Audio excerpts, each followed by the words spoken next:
Hello, welcome to another episode of the Ikan Bilis Weekly Forecast Show. Our weekly forecast is published every Sunday, 4 p.m. UK time to help you navigate the sea of market volatility. Please subscribe and click the like button before we dive into the charts. Hey people, I've got something good to share with you guys. Bilis has launched a prop trading service and we are now looking for talented traders to fund. You can trade Forex, crypto indices, and metals with the accounts using the MetaTrader 4 application. We have the friendliest evaluation criteria in the industry that sets you up for success. All you just need to make 10% on your account in 60 days and make sure that your trade sizes are consistent and within a reasonable risk parameter. Most prop trading firms split up their evaluation into two 30-day phases and require a 10% profit made on each of those phases.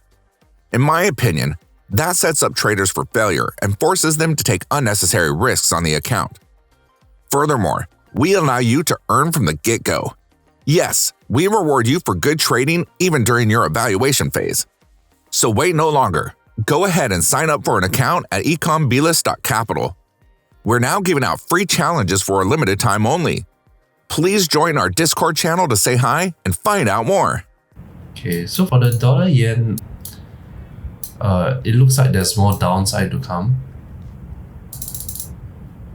But the downside will be capped by this white line or this white line. So look for an entry at around this 114.6 level or the 114.2. Right? What price chooses to do at these levels will largely be dependent on what the two central banks of the two countries do. The Federal Reserve and the Bank of Japan. So is the Federal Reserve going to turn more hawkish than they already are? Or is the Bank of Japan going to catch up with their interest rates to attract hot money back into the economy?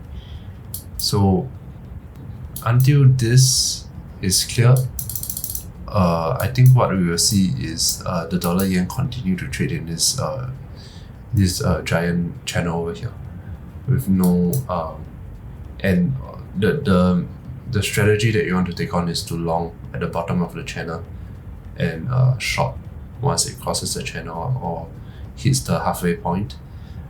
Typically you'll see like a larger pullback. Yeah, so this for the yen. From a long term, it's definitely still looking for that wave 5 impulse, but you never really know when it's going to come. And until there's macro certainty on what the central banks will do, I think the status quo will remain. We've come to the end of the video. If you think our content is useful to you, please like, share, and subscribe. Our Discord channel is up and running, and it's the best place to stay current with our latest updates. See you there or until next week.